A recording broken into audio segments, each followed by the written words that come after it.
Hi, Aunt Blabby again. I know it was just yesterday.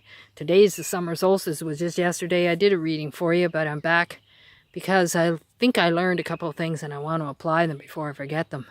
My memory ain't what it used to be. So I'm going to show you a few more things while I'm at it.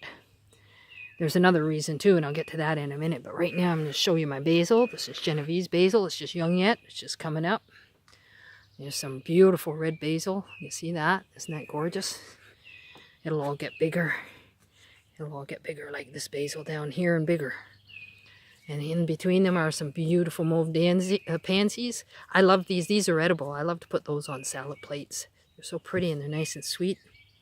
And here's some dianthus. There's one poor thing left that doesn't have a home, and there's actually two, but I thought I'd lost this one because these plug packs dry out so quick. There's not enough soil in them really to hold much moisture, and I thought I'd lost that, but I kept stubbornly watering it, and look at, I'm rewarded with some green coming back. So, you know, don't give up on things too quick.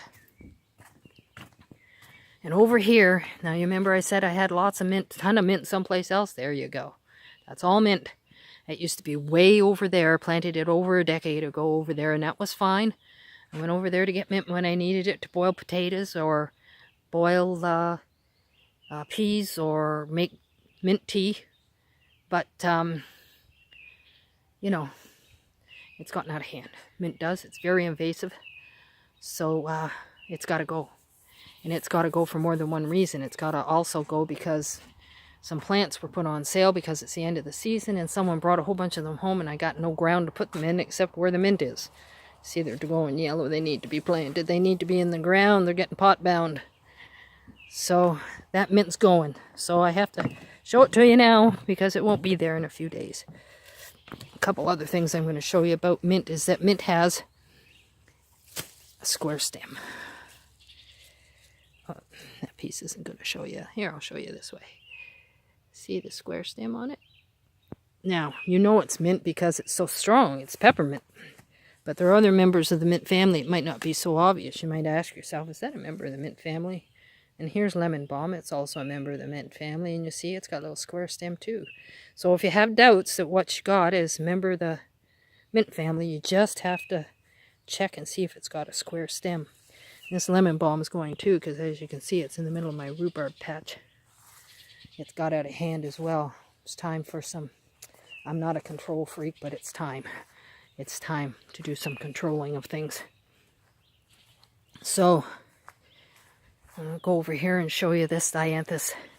It's the same thing we were just looking at up there that I've revived. And this came back from last year. Now it doesn't always, because of the harsh winters.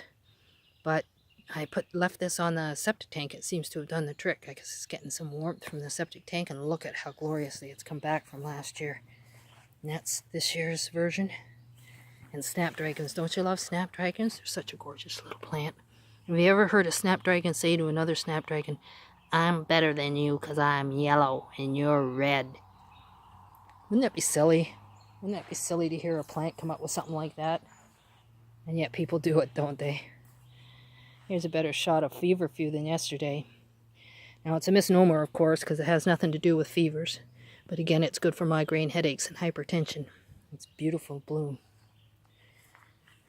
Well, I tell you, since we've come up with DNA tests on human beings have shown that there's less than 1% difference between the races, what we call the races, between dark skin and white skin people. We're all the same underneath. It's like the snapdragons.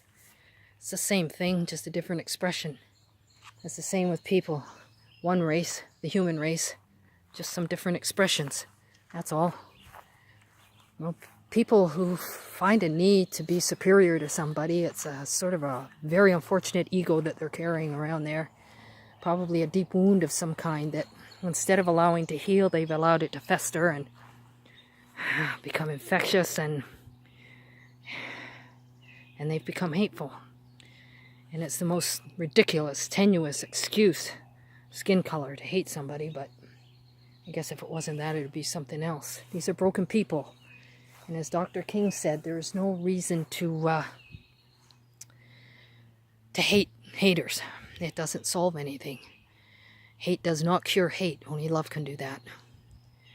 And I know it's difficult to love someone who's a hater. Oh, but we have to at least try to have some compassion for them because they're broken people. Now, I'll tell you, wasn't that long ago they used DNA to discover that Neanderthal man didn't just disappear because he was inadequate as they previously thought. Turns out that it was probably a giant volcano that killed most of them off. There was a colony of them about 1,500 strong near Gibraltar living there. They found the DNA and discovered that that DNA is in all of us. So they obviously intermingled with modern man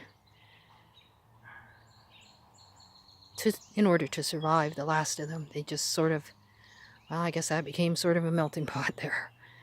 The interesting thing about it is that Neanderthal man was light-skinned and modern man was dark-skinned. There's something for you to think about. So, I'm going to do another reading for you. Compassion is what we want to shoot for. I'm going to see if I can turn this screen without shutting it off. I don't know if I can or not.